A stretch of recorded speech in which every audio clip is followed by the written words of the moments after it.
안녕하세요, 아하입니다. 이번 영상은 중수학, 소인수분해를 이용하여 약수를 구하는 방법과 제곱인수의 성질에 대해 알아보도록 하겠습니다. 소인수분해를 이용해서 약수를 구하는 법에 대해 알아볼게요. 자연수 n을 소인수분해하면 이런 식으로 되는데요. 이 자연수 n의 약수는 소인수분해에서 만들어진 소수들로만 만들 수 있는 수 전부가 약수가 됩니다. 즉, 위 식의 수를 조합해서 만들 수 있는 수 전부라고 생각하면 되고요. 예를 들어 볼게요. 36을 소인수 분해를 하면 이렇게 됩니다. 즉, 이렇게 표현할 수 있고 36을 만드는 소수로 표현할 수 있는 모든 수를 나타내기 위해 표를 하나 참고하도록 할게요. 보시면 이 표에 나와 있는 모든 수가 36의 약수가 됩니다. 이번에는 약수의 개수를 구해 볼게요. 약수의 개수는 이 약수들을 다 세어보면 알 텐데요. 이 표를 딱 봐도 9개가 되겠지만 이 약수의 개수를 구하는 공식은 약수칸 가로 곱하기 세로를 하면 됩니다. 즉, 소수칸의 개수들을 곱하면 약수의 개수를 알 수 있게 되겠죠. 그래서 36은 3 곱하기 3이 돼서 약수의 개수는 9개가 되겠네요. 만약 어떤 수가 2의 4제곱, 3의 2제곱이 되었다면 표는 어떻게 될까요? 이 표를 보면 약수의 개수는 가로 5개, 세로 3개에서 15개가 되겠네요. 두 표를 보고 공통적인 특징을 살펴보면 각 소인수를 나타낸 자리에 1이 포함되어 있어 소인수의 지수의 수보다 한 개 더 많이 있죠.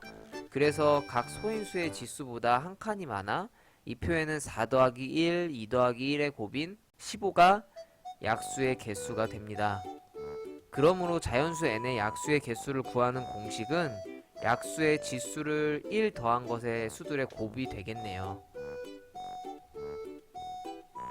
이번에는 제곱인수의 성질을 볼 텐데요. 첫 번째 성질은 제곱인수를 소인수 분해하면 소인수의 지수가 모두 짝수라는 것입니다. 우선 제곱인수가 무엇인지를 보면 자연수 n이 있다고 할 때 n 곱하기 n을 하면 이를 n의 제곱이라고 하죠. 또한 이것을 n의 제곱인 수라고 말합니다.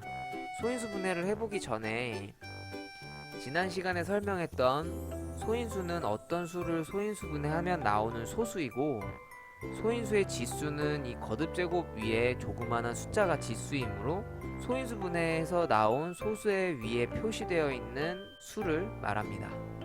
이 수가 모두 짝수라는 것인데요. 여기서 이 지수가 모두 짝수인지 홀수인지 구분하기 전에 한 가지만 확인하고 넘어가 보도록 할게요. 어떤 소수의 거듭제곱과 같은 소수의 다른 거듭제곱으로 더해졌을 때 지수에 어떤 특징이 있는지 봐야 성질을 이해하는 데 도움이 돼요. 이 거듭제곱을 풀어서 곱으로 나타내면 이렇게 될 거예요. 이후 이 모든 소수의 수는 n 플러스 m개가 되겠죠? 그러면 이 수는 이렇게 지수의 개수가 n 플러스 m으로 나타낼 수 있게 될 거예요. 자, 이 성질을 알았으면 이제 다시 자연수 n의 제곱인수에 소인수의 지수가 짝수일 때랑 홀수일 때를 보도록 할게요. 우선 n이라는 수가 가지고 있는 소인수의 지수는 짝수일 수도 있고 홀수일 수도 있겠죠? 그래서 둘 다 볼 텐데요. 그럼 짝수일 때도 n의 제곱의 소인수의 지수가 짝수고 홀수일 때도 n의 제곱의 소인수의 지수가 짝수라는 얘긴데요. 지수가 짝수인 소인수의 제곱을 하면 이처럼 나타낼 수 있고 홀수인 소인수의 제곱을 이처럼 나타낼 수 있어요. 이들은 방금 전 살펴본 거듭제곱의 특징으로 이렇게 나타낼 수 있게 되겠죠. 이렇게 나타내고 나니 어떤가요? 자연수의 일반적인 성질인 짝수의 합은 짝수가 되고 홀수의 합 역시 짝수가 되니 어떤 수의 제곱인수는 반드시 소인수의 지수가 짝수가 될 수밖에 없겠죠. 그럼 이번에는 제곱인수의 두 번째 성질인 약수의 개수는 홀수이다를 볼 텐데요. 방금 설명했던 것처럼 자연수의 제곱인수의 소인수는 지수가 반드시 짝수라고 했는데요. 약수의 개수는 지수의 플러스 1을 한 것들의 곱이니 짝수 플러스 1, 즉 반드시 홀수가 될 것이고 그 다음 홀수들끼리의 곱은 반드시 또 홀수가 될 거예요. 아주 좋은 방법은 아니지만 잘 이해가 안 된다면 짝수인 2나 4를 대입해서 생각해 보시고 홀수는 홀수인 3이나 5를 대입해서 생각하면 쉽게 이해가 되실 거예요. 참 쉽죠? 여기까지 소인수 분해를 이용해 약수를 구하는 법과 제곱인수의 성질에 대해 알아보았습니다.